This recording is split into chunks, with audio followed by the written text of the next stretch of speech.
to May, and everyone's doing well. I know that this is a very tumultuous time, so I'm assuming that I'm hoping that none of you have been too impacted by the pandemic that we're all currently facing, and that you and your loved ones are safe and well. So as Rachel said, my name is Trisha Prabhu. I am the founder and CEO of ReThink, which is a social enterprise that I built when I was 13 years old. And today I'm going to talk a little bit about that. I'm going to talk a little bit about myself. I'm going to talk a little bit about my work. But really the focus today, if you kind of wanted a general theme, is really thinking about, change making and how to be a change maker and really what my journey looked like. Because as I'm going to talk about in my presentation, if you look at me, I look pretty normal. If you get to know me, if I hang out with friends, I'm just, I'm a normal 19, soon to be 20-year-old, just a young person. People are, sometimes surprised, what was your special ingredient? What was your superpower? And I always like to say that you're never too young, you're never too old. You never really need to fit a mold to be a change maker. So I'm going to talk a little bit about my journey, kind of the obstacles, overcoming them, and kind of making my way to what I now have, which is this incredible movement that I'm really proud to spearhead, that I think is making an impact around the globe. So with that, I'm going to screen share and put some slides up because I'm sure, as much as you want to look at my face for the next hour, some slides might help. All right.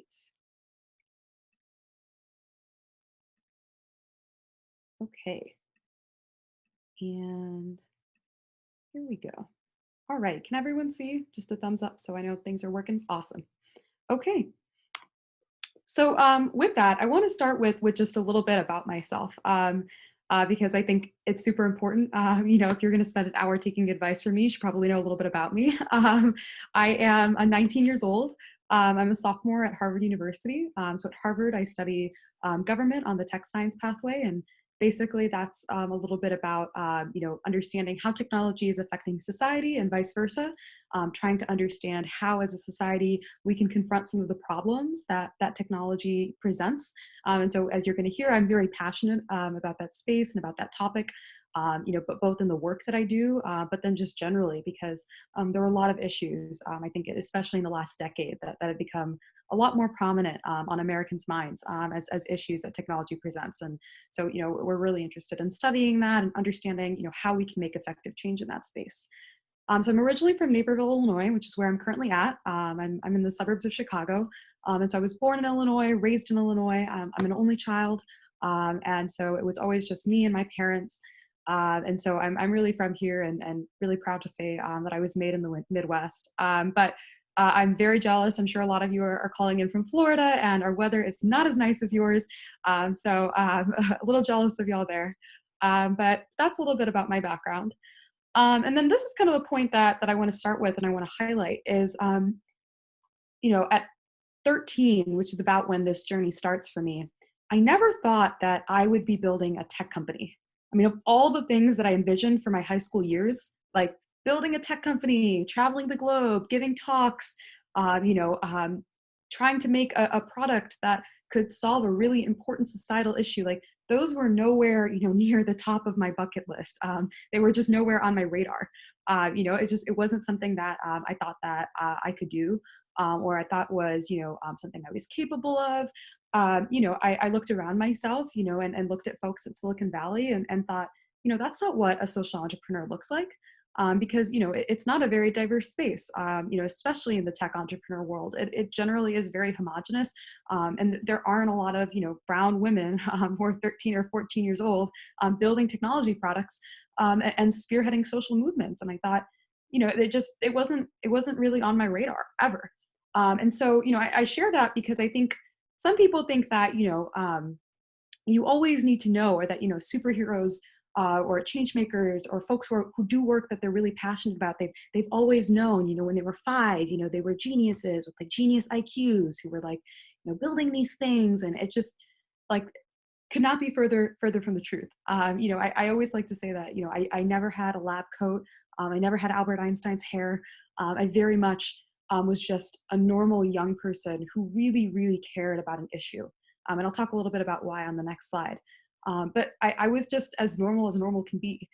So I just want to set the stage with that. Be really open with you about that. I'm not some crazy genius, and I'd be lying if I said I was. And so, that's kind of where I want to set the stage. Imagine 13-year-old me, not a crazy genius, very normal, with nothing related to tackling, a social problem on my radar, and was completely normal, in quotes, for all intents and purposes. Um, and then one day, when I was 13 years old, I came home from school to read the story online of this young girl, Rebecca Sedwick, who was 12 years old. And she had been cyberbullied for over a year and a half. She'd gotten into a feud with two other women at her school over a boy. They had accused her of stealing this boy, betraying them, just normal girl drama stuff, the type of thing that happens when you're 12 or 13 years old. And Rebecca, she was already having a really, really difficult time at home. She, was struggling with family issues, with her own personal mental health issues. So it was a really difficult time for her. And she, had to face this harassment online for over a year and a half, which is really, really tough. And so one day she decided she couldn't take it any longer, and she ended up taking her life, which is a really, really tragic thing. And for me, at 13, reading Rebecca's story, I mean, two thoughts came to mind. The first was, oh my goodness, this is unacceptable. How is it possible that a girl 1 year younger than me had to face this, had to go through this, and then this was the result? It's the 21st century. We should be doing better than this. This cannot be, a news story that pops up and, we hear about it, we read about it, and then we just forget about it. And I thought, this is ridiculous. So I was extremely angry. The second feeling that I had was, sadly, a sense of relatability, because I, like Rebecca, was once a victim of cyberbullying. And I, like her, was relentlessly harassed for months and months by people that I thought were my friends. These were individuals who would send me messages, that said things like, "You are the ugliest person I've ever met. You look like a terrorist. You look like a monkey. Are your parents terrorists?"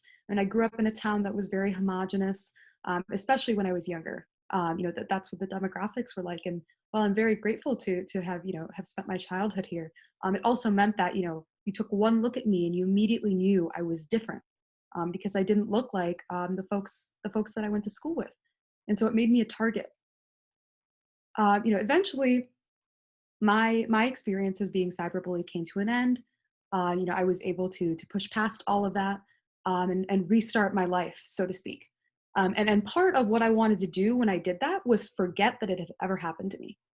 Because if you've ever been a victim of bullying or cyberbullying, you know what a deeply traumatic experience it is, and you know that you just want to forget. You don't want to have to think about that kind of situation, relive those moments. And so I decided, in the years that followed, I was just going to forget about this until I read Rebecca's story, because her story reminded me so much of mine. Her likes, her interests, all the things about her reminded me so much of myself. And I remember realizing, just how lucky I had been. The fact that I had a support system, the fact that I had parents that I eventually felt comfortable talking to, admitting that this was happening to me, getting the help that I needed, and realized that there just weren't a lot of, there are a lot of young people who don't have those support systems, that don't have those networks. And it broke my heart. And so for me, that was my moment of exigence. That was my moment of impact. That was my moment when, as a 13-year-old, I thought to myself, you know what? I don't have a lot of experience. I don't really know a lot of what's happening here, but this is unacceptable. I know very well the kind of impact that this issue has on folks. And so I don't want to be a bystander to what's happening. I want to be an upstander. I want to be a change maker. And so that's really how, my moment of impact, my journey really started. And so just for you guys, just a little bit of an overview in terms of, what I was getting myself into when I decided that I was going to be, a cyberbullying change maker. I'm sure a lot of you, you know about this. Maybe you unfortunately, if so, my heart is with you. Have been a victim or seen a friend be a victim. And you might be aware of all this because it's something that you've experienced before. In which case I'm, like I said, my heart's with you. But cyberbullying is a silent pandemic. It affects a lot of young people. And as I learned in those first weeks doing research after reading Rebecca's story and deciding that I needed to get more involved in this space, it's an issue of epic proportions, right? It's affecting so many young people in ways that, I just as a victim, years before had not realized. I had always thought that it was just me, that, I was targeted and, I was the one that was singled out and this couldn't possibly be happening to kids everywhere. And it was only when I did this research that I realized that, over half of young people, globally are cyberbullied. That number is, it's a little smaller for young people in the US, but certain groups like, members of the LGBTQ community, see numbers that are actually higher than this. 55% of them will experience some sort of online harassment. This is a really scary number because, for us, for the Generation Z, mental health is a huge issue. Taking care of ourselves is a huge issue. It's a problem. It's something that, as a generation, we really struggle with. And cyberbullying really exacerbates that. As you're reading the statistic, I remember thinking, my goodness, the kind of scars that we are leaving on young people in this digital space is really, really troubling. The scars that young people are walking away with, from this digital space and thinking to myself, okay, this number is unacceptable. This number is unacceptable. And then I got to this number, which was really interesting, this 90%, but not too surprising. This idea that 90% of, victims of cyberbullying choose not to tell anyone. They don't tell a parent. They don't tell a guardian. They don't tell a teacher. They don't tell a member of law enforcement. I mean, as a young person, that makes a lot of sense to me. When I was a victim of cyberbullying, it was something that I was deeply ashamed of, something that, I was extremely uncomfortable with. It took me months and months to open up to my parents.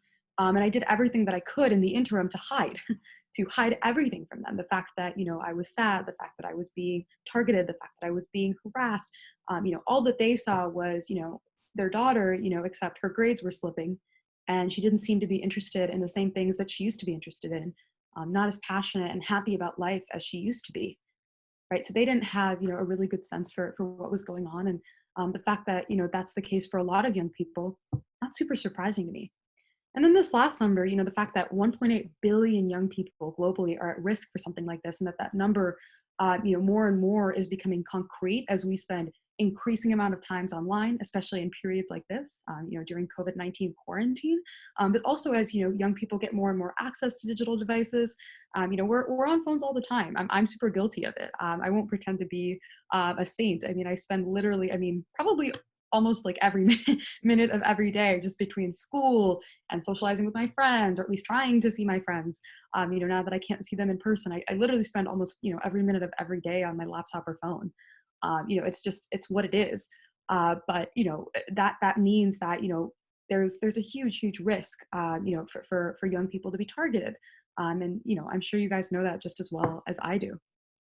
So after I looked at this research and got a sense of, kind of the lay of the land, what I was heading into, what I was trying to tackle, the question that I was left with was, why is it that young people are doing this?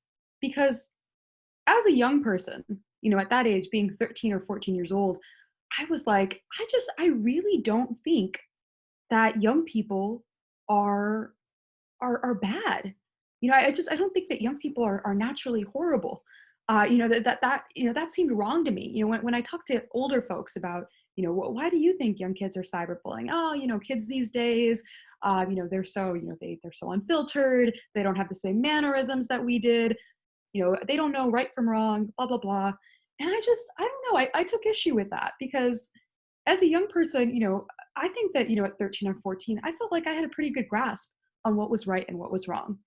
And I feel like, even the folks that, were my, my harassers, my cyberbullies, I don't really know a lot about them, but, before they started to cyberbully me, they were some of my best friends. And that was the same case with Rebecca. The folks that ended up turning on her were her best friends. And so for me, it just, that explanation didn't make a lot of sense.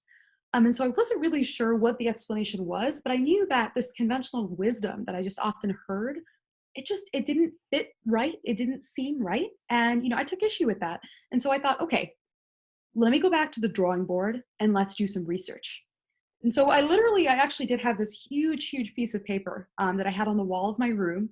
And literally every day, I was thinking of, what are potential explanations for why young people would post or say or do these types of things. And so I did all sorts of research. I mean, for weeks, like weeks on weeks on weeks. We're talking like 6 to 9 weeks. And so, each week I would pick a different type of theme. Maybe it's a cultural thing. And so I do a lot of research, into young people, culture, communication, all sorts of things. I do a lot of research, and pretty much every time I run into a dead end. Some of the information I found was enlightening, but there was no aha moment, no great spark of discovery. Oh, here's this great idea that's going to change the world. Really did not have that moment, and was kind of struggling, honestly, to figure out, okay, where is the explanation? For where's the answer to this question? Is this even the right question? So I was starting to lose hope, to be honest. I was starting to think to myself, okay, Trisha, you're going a little crazy.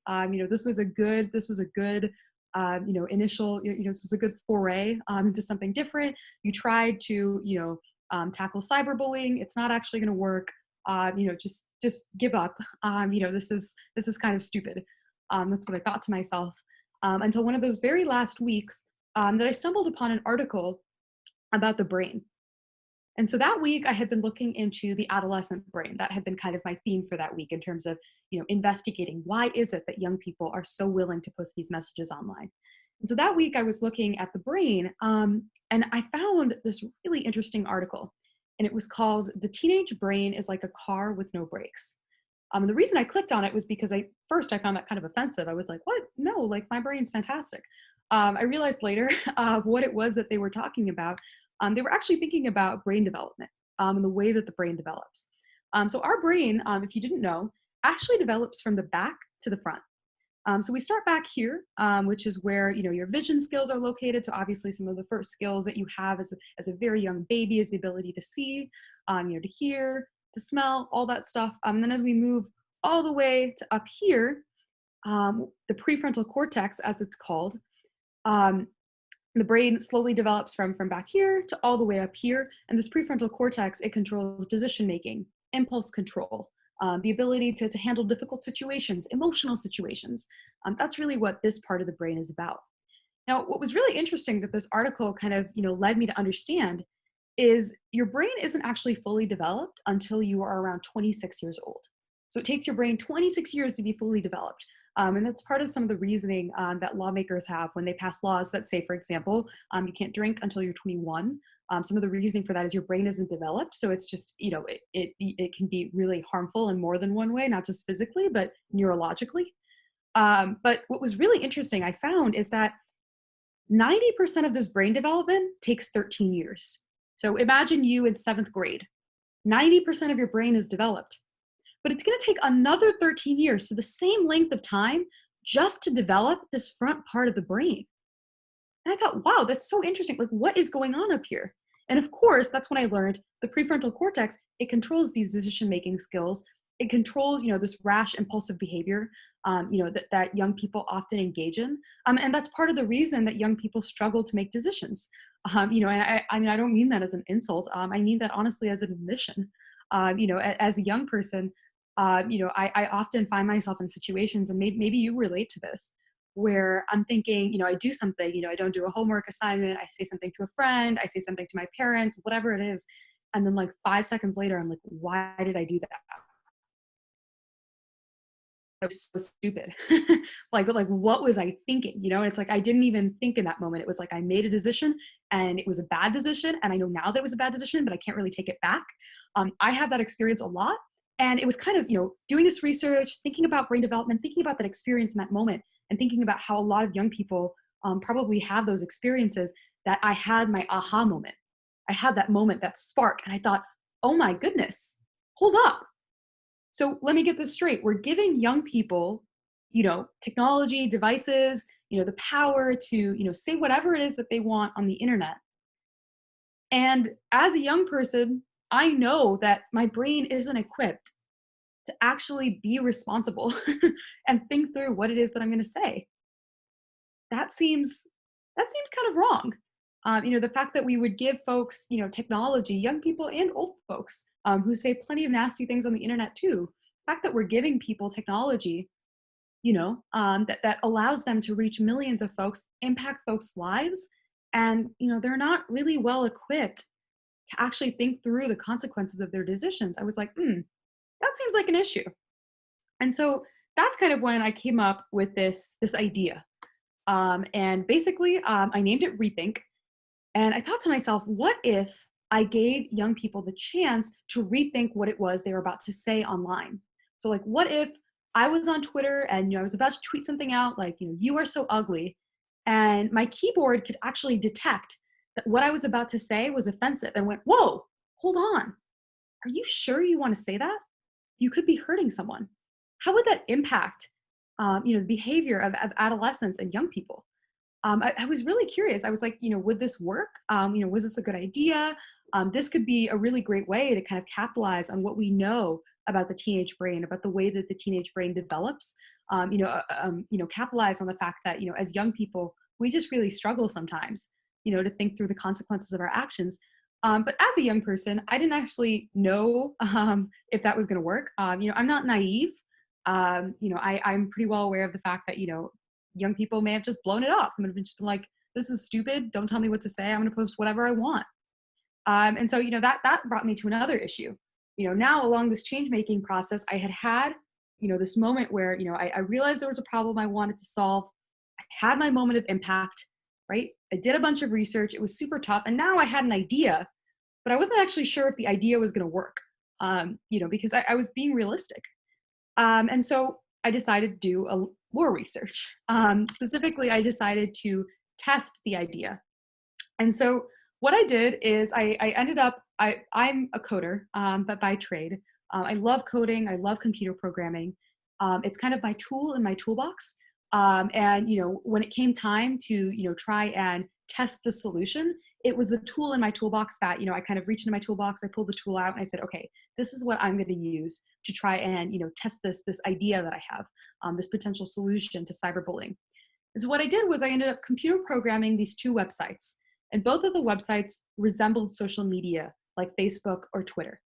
And so basically, you would have a simulated experience of kind of being on Facebook or being on Twitter, typing out posts, responding to posts, liking messages, all that good stuff. So I created kind of these fake social media sites. The only difference between the first site and the second site was that the first site also had this ReThink functionality, right? So this functionality that's, you can see here on the slide, this message may be hurtful to Erica. Are you sure you want to post this message? And then, a young person has a chance to edit the message, or they can still go ahead and post the message. We're not, stopping you from your First Amendment right to do that. So that was the only difference between the two websites. Then I went out to my community, to hundreds of schools, in the area, across Illinois, and basically did 1,500 trials worth of research. Where I basically would, have young people, explore the social media sites. And some of the young people would be, exploring the fake social media site with the ReThink functionality. And some of them would be, exploring the fake social media site without it. And I wanted to see, okay, at the end of all of this, what is the difference, right? What does that additional ReThink functionality do to the way that young people are interacting on the social media site? So I basically set up a randomized, a scientific experiment, kind of probably like one that you've heard about, when you studied the scientific method at school. I kind of did that. And what I found was super fascinating. So using ReThink, over 93% of the time, adolescents change their mind. So people, under the age of 18, when they had the chance to rethink a message like, you are so ugly, 93% of the time they decided not to post the message. That is astonishing, right? Like 93% of the time. I still remember that moment. When I had finished my data analysis and I was looking at that number, just dumbfounded. Like, oh my goodness, I have stumbled upon the most proactive solution to tackle cyberbullying in the world. And I'm 14 years old and had no idea if this was going to work. The other really interesting thing I found was the overall willingness then to post messages like "Go kill yourself" or "Why are you still alive?" The overall willingness to just post offensive messages in young people dropped from about 71%. So initially, 71% of them were willing to post a message like that. That willingness dropped from 71% to just under 5%, which is a huge, huge drop, right? Like that's the ultimate behavioral nudge. Like it doesn't get better than that. And so I thought, oh my gosh, this is incredible. I did it. I hacked cyberbullying. But of course, at that point, it was just this idea. Granted, it was a validated idea. But from there, I wasn't really sure what to do. But I did know, and having talked to young people who thought it was a really cool idea and really supported me in my work, and having talked to older folks who thought, this is a really great idea, that can help young people like you be more responsible online and create a digital space that's more positive. I thought, oh my gosh, this can be so impactful. I have to make it something more than just an idea. It needs to be something more than just an idea. It needs to be a reality.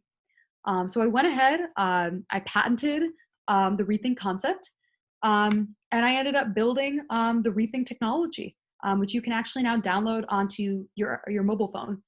So ReThink right now, it operates as a keyboard on mobile devices. You can download it off of the Google Play Store or the App Store. And in essence, what it does is as you're typing, does not matter what the app is, Twitter, Facebook, Instagram, you're texting someone, you're emailing someone, whatever it is, the app is able to detect when you're about to say something offensive. Like, as the example, says, "No, why are you still alive?" It can detect that that message is offensive. And then an alert just like this pops up. Are you sure you want to say this? And you just have an extra chance. You can still say it if you want to, but you just have an extra chance in those, emotional, heat of the moment, kind of situations to think about what you're doing and ask yourself, is this really me? Is this something that I I would be proud of? Does this reflect who I am? Right? So you really get the chance to to rethink. Thus the name of the product. And so since we released the ReThink app, I coded this app. I worked with folks in my community. Obviously, I'm not a full stack, computer programming, genius. At 14 or 15, I absolutely wasn't. So I reached out to folks in my community, technology educators, technology leaders, and had these adults who thought this idea was amazing collaborate with me and help me build this app. And so I released this app in the fall of 2015. In the last 5 years, we have reached 5.5 million people globally.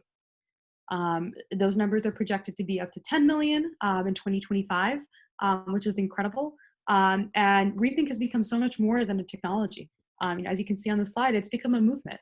I've been really honored to have the opportunity to share my work that I've done with ReThink, the kind of impact that we make, the message, the technology, on stages that range from TED to the White House, to ABC Shark Tank, to Google, MIT, Harvard, you name it. I've had these amazing experiences, and so it's been a wild ride, a crazy ride, one that I wouldn't trade for the world. But again, to kind of go back to what I started this presentation with, definitely not the one that I expected at 13 or 14. And so that brings me to this slide, which is, if I had to take that entire presentation, which, is super long, and really condense it to a slide and give you guys advice on how you can find issues that you're passionate about, that you want to solve, that you want to be a change maker for, in your communities, how would you go about doing that? This is kind of, my advice if I had to condense it into a slide. So my advice is step one, find a problem you're passionate about. Change making is not easy. It's really tough, especially when you're trying to engineer a solution to a social problem. It's really, really difficult. As I experienced, as you heard in my story, I ran into a ton of roadblocks, right? I had this, problem that I wanted to solve, didn't know how to do it. Took 6 to 9 weeks worth of research and a lot of moments where I felt like I wanted to give up. Then I had an idea, didn't actually know if it was going to work. So then I had to test the idea, and that was a whole elaborate scheme, right? And so it's a lot of work. The thing is, it's super rewarding when it's a problem that you're passionate about, right? When it's an issue that you really, really care about, it doesn't feel like you're working hard. It doesn't feel like, something that's taking up your time. It feels like something that you really enjoy doing and something that's meaningful and rewarding. So find a problem you're passionate about. Maybe it's an issue that impacts your community locally. Maybe it's a global problem like cyberbullying. But I genuinely believe that today's young people are as engaged as young people have been. There's never been a time where Generation Z has been so interested in there's never been a time when young people, and in this case Generation Z, has been so interested in what's happening around them, so civically engaged and so driven to be a part of of the change and the movements that we see happening globally. So whatever that problem is for you, find it, and kind of use that as your launching pad to be a change maker. The next thing to do is to kind of really concretely think of ways that you can apply your skills to the problem that you're passionate about, right? So maybe you're passionate about, maybe you're passionate about what's climate change. You're really passionate about climate change. And maybe the skill that you have in your pocket, in your toolbox, remember I talked about my skill was computer programming, but maybe your skill is art. Maybe you are, a fantastically, successful artist, and you love art, and you think, well, how is art related to climate change? Well, maybe you're gonna, start a movement, to draw and create pieces of art that represent what climate change is doing to our globe, right? Maybe they're before and after, pictures, pieces of art that you're drawing that, show us, what did the Amazon rainforest look like and what does it look like now? And this is just, one idea that I just came up with in like the last 10 seconds. So you can imagine, just the potential for the different skills you have and the different problems that you're passionate about, the potential for combinations there. But, thinking of a way critically, concretely, the skills that you have, how you can take those, those tangible skills and apply them to the problem, that really is the second step. The third thing to do is build a community. Kind of as I talked about, building this app, coming, along this journey, it was the product of a lot of people. It was the product of technology educators who supported me and helped me. It was the product of 1,500 students who decided to participate in my project and encouraged me to push forward with the idea because they thought it was a really good idea. And this is if you want to be a change maker and you want to engineer a solution to a problem, you want to have a community that's there to support you, and even fellow dreamers who might join you in that movement. And so I'd say that's really important. Try to find that community, those group of people, that group of people that, can help you, elevate your dreams, elevate what you're passionate about, and ensure that you're as successful as you can be. And last thing is hustle. So I did not talk about this a little bit, so I'm going to talk about it now. And then I'll finally end. I know you're probably like, my goodness, she rambles on and on and on. I will finally end and give you guys a chance to ask me any questions, whether it's related to my journey, what it was like to be on Shark Tank, et cetera, et cetera. Happy to answer anything. But this last point that I want to focus on, this concept of hustling, I think is super, super important, and ties back to kind of what I started this presentation with, which is, as a young brown woman at 14 who decided I wanted to run a tech company, everyone thought I was a little crazy. No one, actually kind of believed me for real. And it meant that I was alone on a lot of things, or that, I wouldn't, a lot of my emails would go unanswered. I would get a lot of answering machines, and folks would be like, "Oh, that's cute." But no one was particularly like, "Oh yeah, she looks like the one who's going to solve cyberbullying." That meant that at times I just had to hustle. I kind of had to, get my hands dirty, kind of get in there, and just, push myself out of my comfort zone, fail a little bit, be a little uncomfortable, and do things that I wouldn't normally do. So for example, when I wanted to get, ReThink a ton of press coverage, kind of get us out in the media, so that we could start building our brand, building our message, sharing our work with the globe, I would call up, very prominent journalists and reporters, folks who worked at huge news agencies like BBC, and say, "Hi, my name is Trisha. I'm calling from ReThink's PR department." Obviously, there was no PR department. Of course not.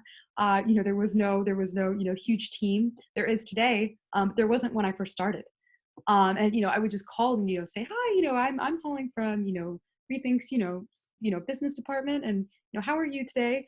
And that's hustling. It was uncomfortable. I'd never done it before. I had never pushed myself into situations where someone could so readily fail at any moment. But that is that's part of being a change maker. especially when you're a young person and maybe the world isn't ready to take you seriously yet.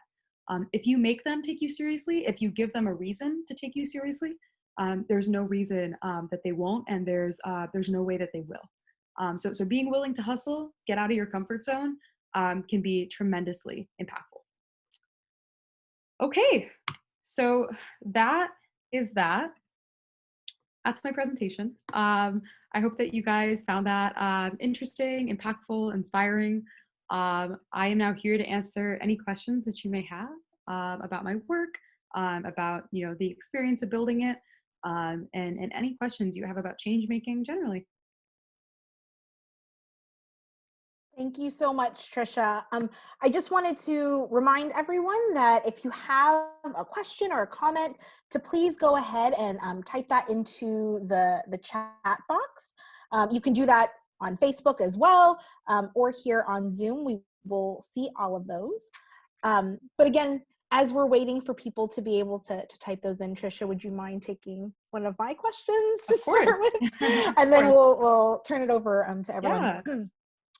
So I was curious, and I want to make sure I get her name correctly. The young woman that died by suicide, Rebecca Ann Sedwick, is that correct? Rebecca Ann Sedwick, yep. I was just wondering if you've ever connected with her family. Do they know the kind of work that has inspired or come out of such a tragedy for them, but the good work that you have done since? Yeah. So I never contacted her when I first started the work, or her family. I never contacted her family when we first started the work. Obviously wanted to respect their privacy. It was a moment of inspiration for me, but for them, it is a tragedy. I wanted to respect that and be, very sensitive to that. But about 2 years after I started working on ReThink, one day I got an email in the inbox from her mother, who had seen the work and had heard that there was someone, doing, this work, and had been inspired by what had happened to her daughter. And she said that she, I mean, I want to again be sensitive to her, so I won't share the exact context of the email, but she said that in essence she was so happy that her daughter had been the source of something good in the world, and perhaps most importantly that Rebecca did not die in vain, and she didn't die forgotten, which is something that happens to a lot of these victims. We see on TV, we read about it, news stories, and we feel kind of bad, and then we forget, and the news media moves on to the next story. And so she thanked me, and I reached back out to her and told her that it meant a lot to me.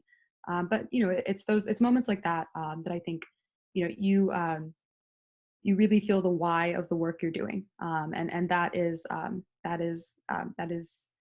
paramount. And that's why I encourage everyone on the call, if you want to be a change maker, find an issue that keeps you up at night, that you're really really passionate about, that you're willing to stick through the good and the tough times for, because that why is what makes it all worth it.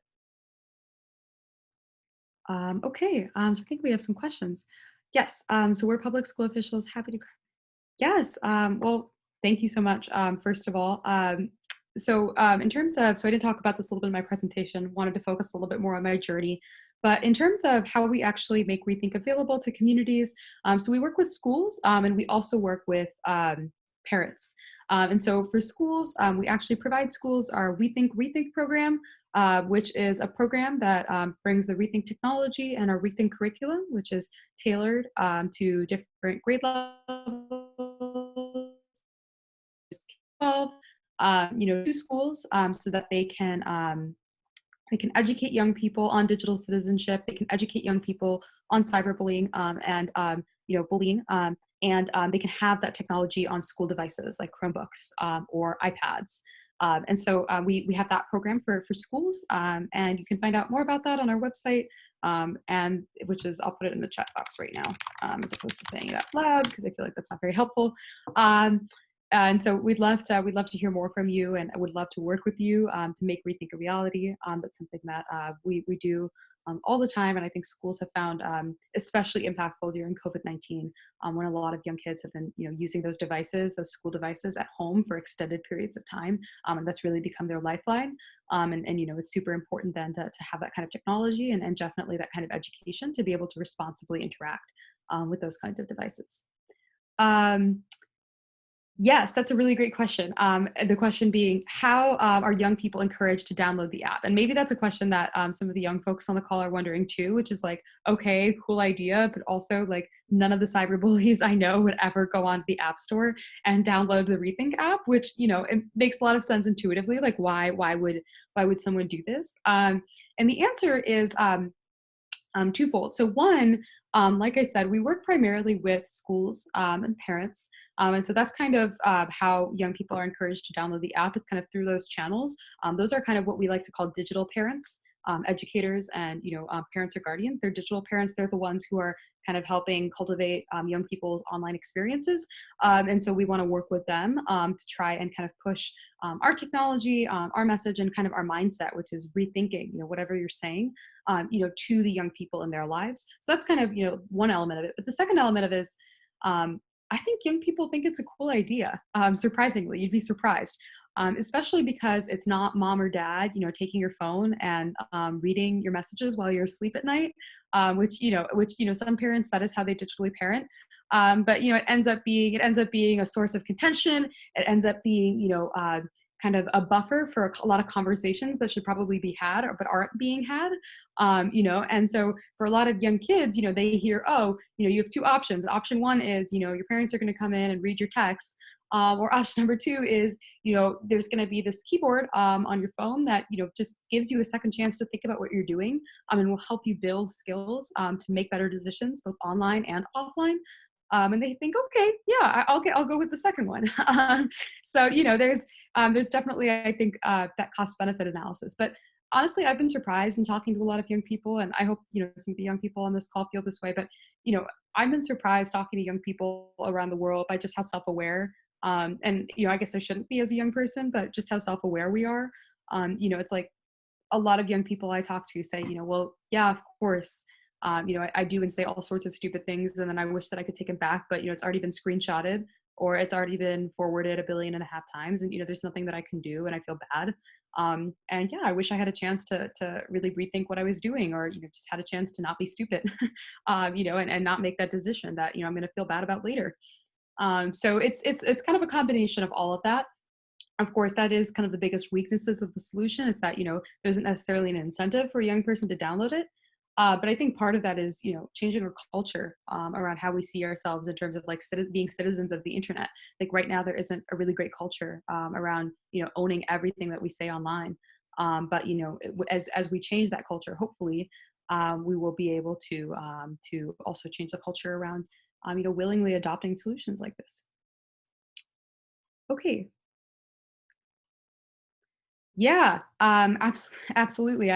So the question is, have you heard of any teens experimenting with the app to see what they could say, what will get a response to ReThink? Absolutely. So for sure. So I mean, our team does that all the time. I've heard of parents and teachers doing that all the time, every once in a while. So in terms of experimenting with the app, and if you end up doing it, do know that the way that ReThink is able to detect what is offensive is twofold. So it's based, one, on keywords, trigger words. So there are certain words that, just as a company and in our mission, we say, those words are offensive no matter what context they're used in. Sorry, it's a hard no. And then there are other words where, we know that the situation can get a little complicated, a little gray. So, the example I always give, that I gave on Tuesday, is, I'm from Chicago. I really dislike the weather here. If I decide to tweet, I hate this weather, this is the worst. Well, obviously that's very different from I hate you. And so the app has AI that is able to detect and kind of look at the entire context around the phrase and determine whether or not it's mostly positive, mostly negative, somewhere in between. And then it's able to learn and kind of determine, okay, this is offensive or this isn't offensive. And so that's kind of how the app goes about doing that. Sometimes, folks will experiment. They'll be like, oh, I thought that this would get me a ReThink alert. That's usually because the app is waiting to see if you're a repetitive cyberbully. So as you bully more and more, the app will kind of call you out for not being like, oh, you had a bad day. This is like, oh, like you're really, really, you're kind of getting on this. Folks experiment all the time, and we see all sorts of sometimes bad messages. But as long as you're experimenting and rethinking, we have no qualms, no qualms to that. If you're experimenting and boasting, maybe there's a bigger issue at play there. Awesome. How did you handle being told no? Yeah, this is a really good question because I was told no a lot. And obviously, for the sake of this conversation, I couldn't get into every single experience or moment or time that I've been told no.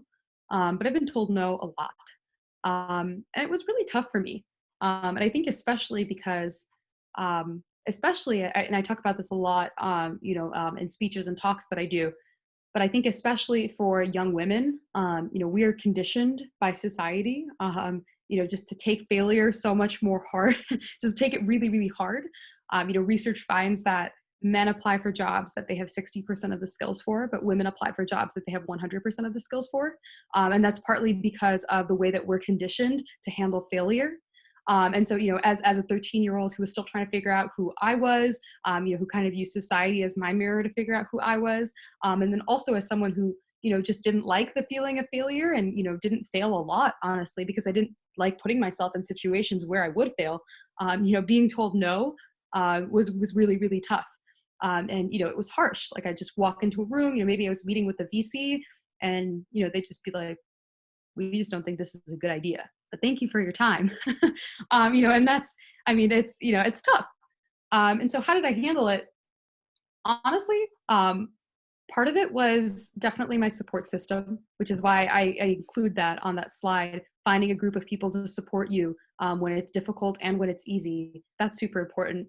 But the other part of it is it was finding the confidence to be,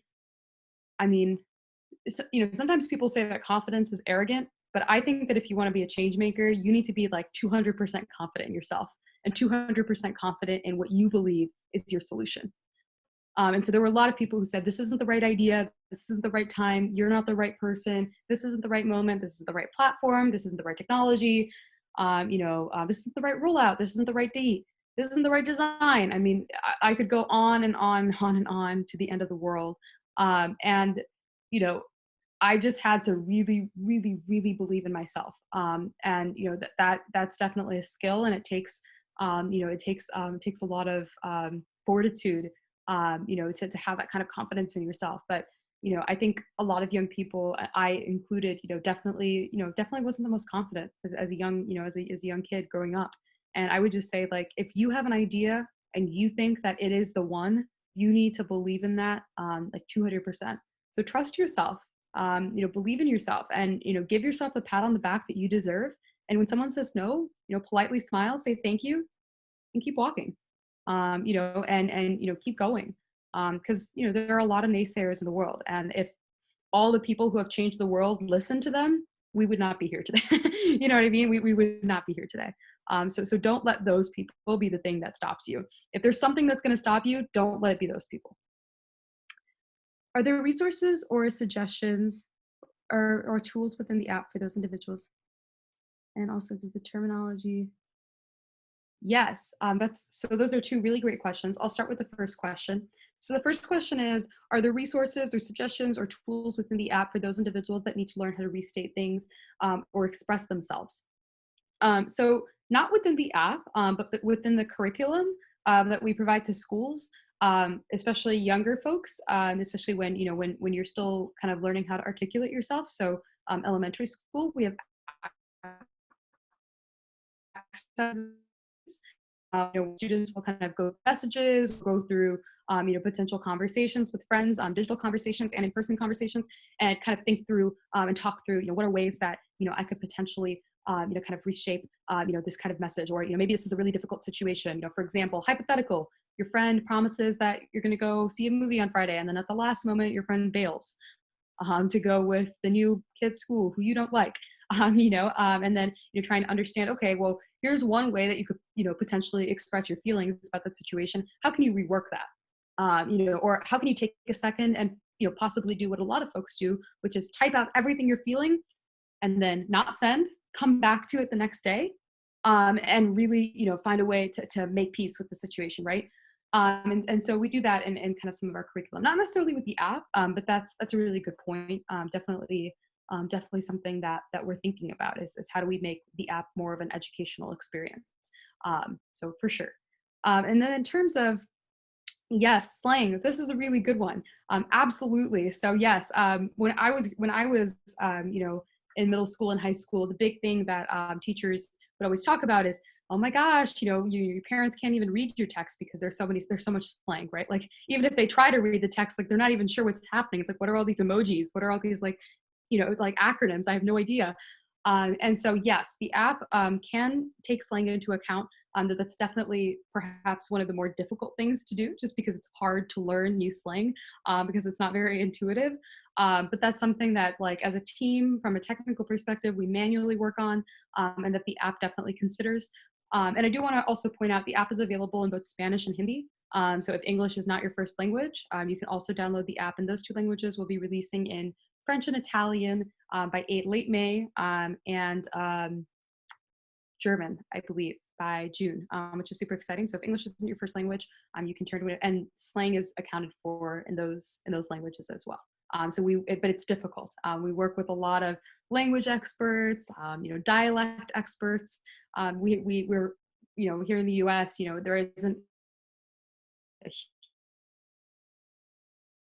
regions of the country in terms of people speak to each other. Countries that can have. So, but great question.